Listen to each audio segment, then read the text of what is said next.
aqui com o Jornal Gente agora para ouvirmos do ex-ministro Aldo Rebelo o que é que aconteceu sexta-feira, no momento em que ele depunha ao ministro Alexandre de Moraes, do Supremo Tribunal Federal, como testemunha do almirante Garnier naquela investigação sobre uma suposta tentativa de golpe durante a gestão anterior.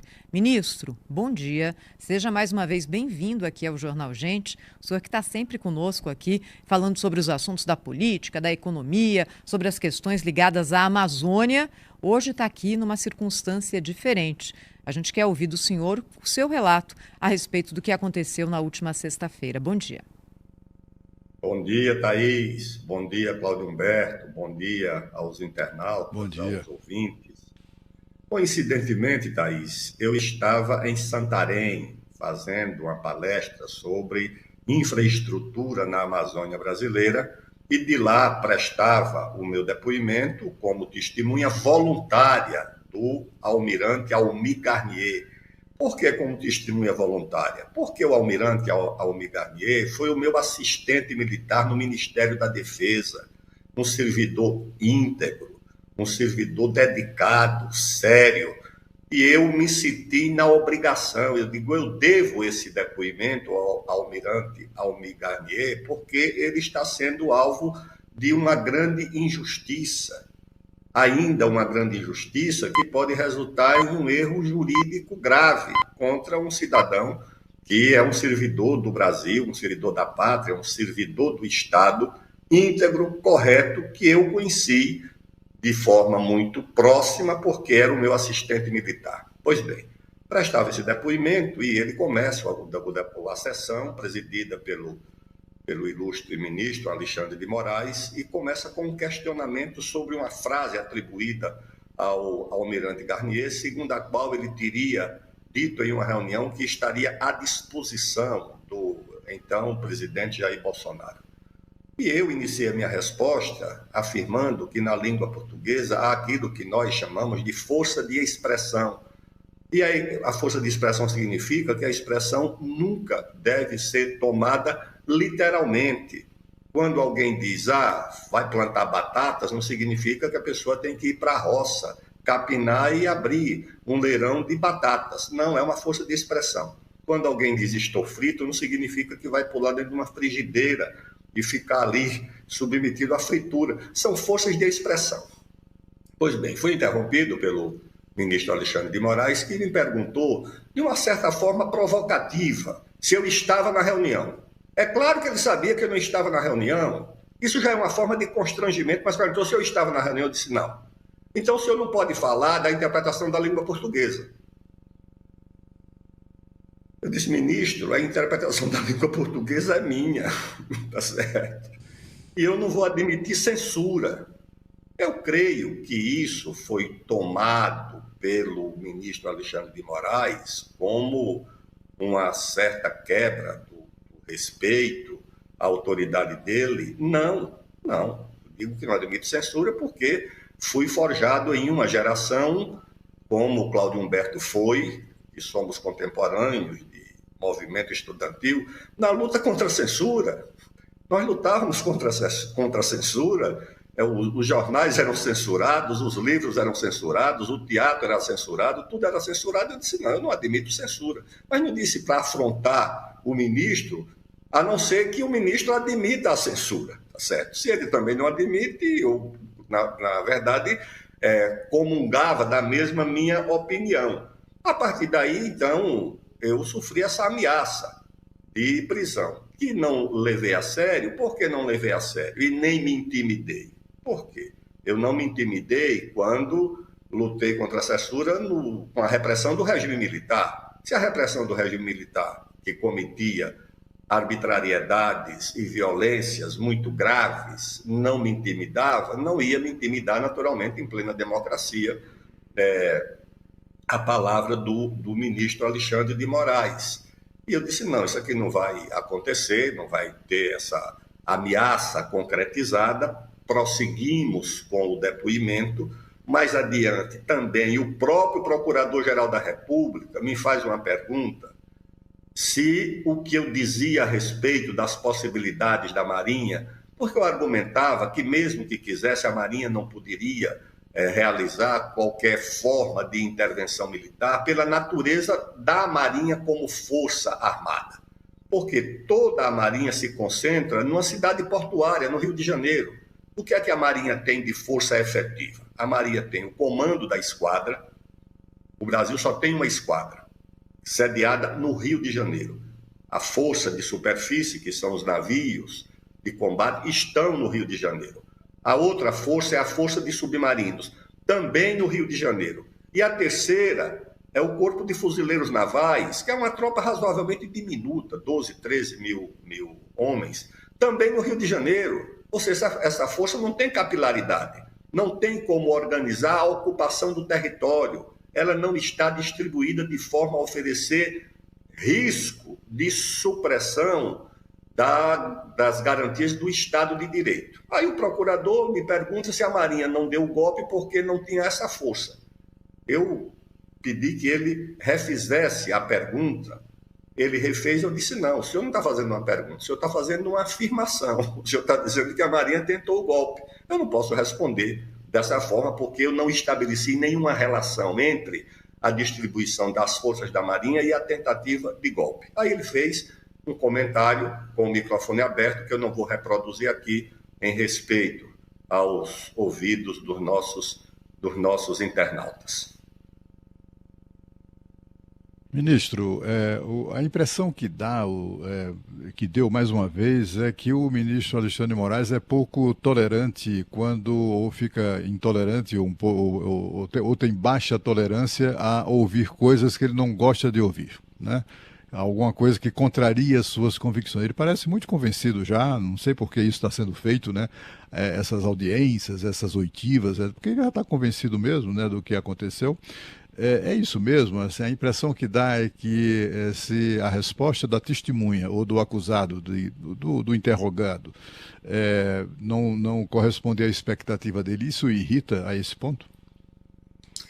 Ô, Cláudio, a sua pergunta me leva à seguinte reflexão. Se a minha resposta tivesse sido, por exemplo, não, a frase, a expressão do almirante Almir Garnier de estar à disposição, significa que ele já estava com a tropa pronta para apoiar qualquer movimento golpista. Eu conheço o jargão militar e quando o comandado diz ao comandante estou à disposição, significa que a tropa já está na rua e que o golpe vai acontecer. Será que eu teria sido interrompido? Será que eu teria sido admoestado? Eu creio que não. Tá certo? Por quê? Porque me parece que há um modus operandi nesse processo para levar à condenação por tentativa de golpe não apenas esses réus. Às vezes a minha impressão é que, na verdade, o alvo é o próprio ex-presidente Jair Bolsonaro. Como é que se tira o ex-presidente Jair Bolsonaro da eleição de 2026, tá certo? É com um artifício de transformar uma baderna, uma arruaça, uma bernarda, como se dizia no século XIX, dessas arruaças promovidas por interesses políticos ou não, em tentativa de golpe. No caso da presidente Dilma, criou-se a ideia da pedalada. Então, a pedalada transformou-se no motivo para o impedimento da presidente Dilma.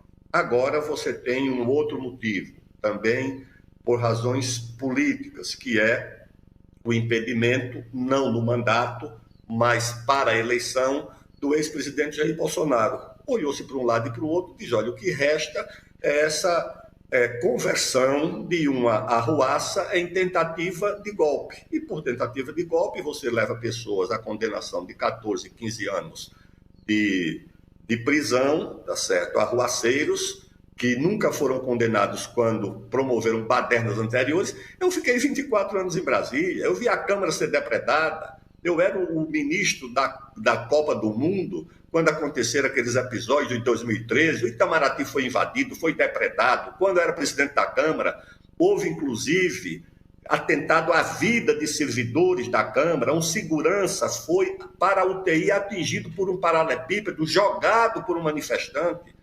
Dei voz de prisão a todos eles, todos foram recolhidos, autuados, nenhum foi condenado, Cláudio Humberto. E agora usa-se esse outro peso e essa outra medida para condenar como tentativa de golpe arruaças que foram da mesma natureza das que nunca sofreram nenhum tipo de sanção, nem a reposição do patrimônio. Isso foi alcançado, como eu pedi na época ao Ministério Público. Ministro, o que vem agora na sequência? O que o senhor acha que vai ser o próximo passo para o senhor em relação a essa questão envolvendo o ministro Alexandre de Moraes? Olha, o que eu disse é que eu espero do ministro Alexandre de Moraes, como integrante da Corte Constitucional do meu país, do nosso país, pelas altas responsabilidades, pelo tratamento sempre respeitoso que eu dediquei às autoridades, à Suprema Corte do Brasil, aos seus integrantes, ao apreço que sempre tive por eles. Eu sempre espero que haja um pedido de desculpas, né? Porque não havia necessidade da perda do equilíbrio. Por quê? Porque na justiça, no julgamento, antes da doutrina, antes da norma, vem o equilíbrio. O equilíbrio é o apanágio de quem julga. Julgar é, acima de tudo, partir com equilíbrio. E acho que nesse... Sim. Ministro, mas o que está em curso... Diga, Cláudio. O que está em curso é mesmo a justiça em ação, né? É justiça que se busca? Nós esperamos que seja, Cláudio, embora o Supremo Tribunal Federal já tenha cometido erros graves no passado mais longínquo, nós tivemos o Supremo Tribunal Federal autorizando a entrega de uma presa política grávida, Olga Benário, ao nazismo, onde morreu num campo de concentração. Esse foi um grave erro que mancha a história do Supremo Tribunal Federal. Não estamos aqui discutindo a ideologia, a atividade de Olga Benário, nós estamos discutindo a ideia de que uma presa política grávida não poderia ser entregue a um regime como o regime nazista. E foi autorizado pelo Supremo Tribunal Federal. Mais recentemente, doutor Cláudio, nós tivemos o Supremo Tribunal Federal acolhendo o habeas corpus para um dos chefes do narcotráfico do Brasil. Eu nem vou pronunciar esse nome aqui porque é conhecido. Um grave erro também que causou grande constrangimento ao Supremo Tribunal Federal e ao Poder Judiciário do Brasil. Então, eu espero que as lições dos erros cometidos, nós tivemos também no episódio em que o presidente Lula estava preso. O presidente Lula não oferece ameaça à integridade de ninguém, pediu para comparecer ao enterro de um neto, uma coisa sagrada enterrar um neto, liberdade para enterrar um neto e voltar para a prisão. Um ex-presidente da República, ex-deputado, quando a autorização foi dada, o neto já tinha sido enterrado, tá certo? Então, eu acho que, com base nos erros cometidos no passado, a Suprema Corte do país tenha todo o cuidado necessário para não cometer erros em relação ao julgamento que está em curso dos acusados de tentativa de golpe no 8 de janeiro. É o que eu espero. Ministro, para a gente encerrar, o nosso tempo já está estourado, mas a curiosidade, né? Jornalista é curioso. O que o senhor ouviu do Procurador-Geral da República naquela frase que o senhor não quis contar para a gente? Olha, ele, quando eu pedi para ele refazer a pergunta, porque ele perguntava se a Marinha não teria dado o golpe porque não dispunha desses recursos. Eu não fiz nenhuma relação entre a tropa da Marinha concentrada no porto do país e a tentativa de golpe. Eu disse apenas que a Marinha é uma força que não tem capilaridade e não é uma força interior. E ele, com o microfone aberto, fez um comentário. E o comentário foi: fiz uma reticências. Uma bobagem. Mais do que isso. Ministro Aldo Rebelo, obrigada, hein? Mais uma vez por falar conosco aqui na Rádio Bandeirantes, na Band News TV. Até uma próxima. Obrigado, um abraço e até breve. Até breve. O Jornal Abraço, Gente segue no ar a partir de agora na Rádio Bandeirantes. Na Band News TV tem mais notícia. Chegando